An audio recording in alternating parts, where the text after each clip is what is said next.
Hi, I'm Deputy Doug Simula of the Delaware County Sheriff's Office, also a longtime school resource officer for the Olentangy Local School District.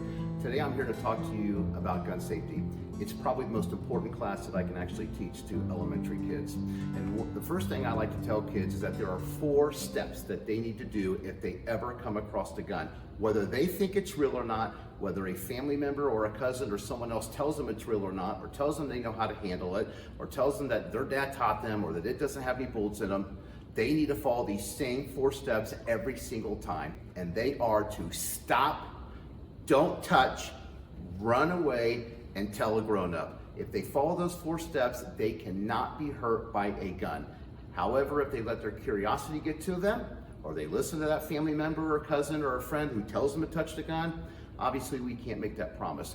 Every year between 3,000 and 4,000 kids lose their lives to guns. And we're not talking about bad guys with guns. We're talking about children that come across guns in their own home.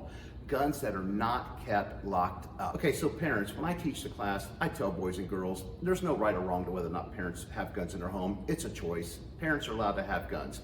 But one of the things I encourage children to go home and tell their parents during all of my classes is to tell parents that, mom and dads, if you have guns in our homes, you have one really important job, and you guys know it. It is to keep those guns locked up. We cannot, as parents or adults, think that it is okay to keep our guns in a dresser drawer in our bedroom, or a nightstand drawer next to our bed, or on top of a closet shelf behind some old sweaters, with the thinking that our kids would never go in those private areas. Because I'm here to tell you that whenever I ask kids, how many of you have ever gone into your parents' room or another private areas of your home that you shouldn't be in to maybe try to find like a birthday present or something? And I get so many hands that come up.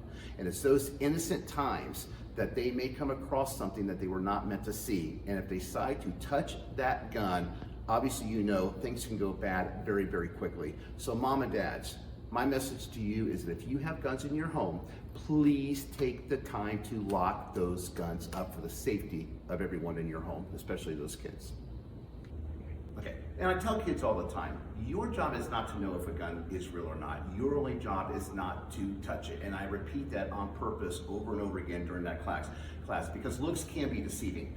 For example, just because a gun has an orange tip on it, in my opinion, is not safe, does not make it safe for your child to pick this gun up if they're at a friend's house or something. Yes, it might be an airsoft or a BB or a pellet gun, but kids get injured. Kids actually have eye injuries often from actually using or getting hold of an airsoft or BB gun. So I think they should be locked up. They should not be kept in a kid's toy box, and they should only be used when there's an adult there to supervise. But it gets a little more complicated than that.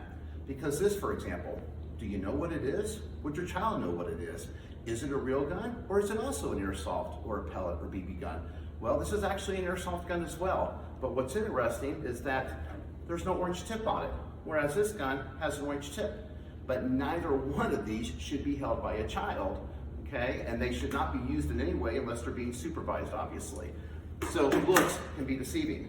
But obviously a gun like this, made out of metal, it's real, and I tell kids that. If it's made out of metal, it's probably real, but again, it's not their job to understand the difference between that.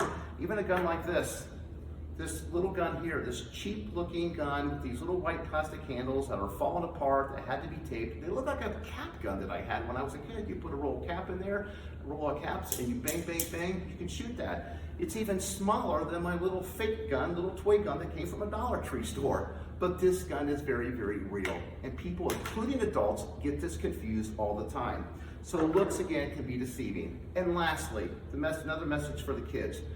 This is a gun that was actually taken off a young man at one of my schools a few years ago, made out of cardboard from a clothing hanger and some tape. Obviously, it's not gonna hurt anybody. But this young person got into a lot of trouble for bringing this to school. So boys and girls, it doesn't matter if it's made out of cardboard and tape or Legos. They do not come to our bus stops. They do not come into our schools. They do not come into our classrooms. And if you ever see something that you think looks like a gun, whether it's real looking or not, if you hear about someone bringing a gun to school or talking about shooting or hurting somebody with a gun or even another weapon like a knife, your job is to immediately tell the teacher or tell the nearest trusted adult whether you think it's a credible threat or not. Thanks for listening.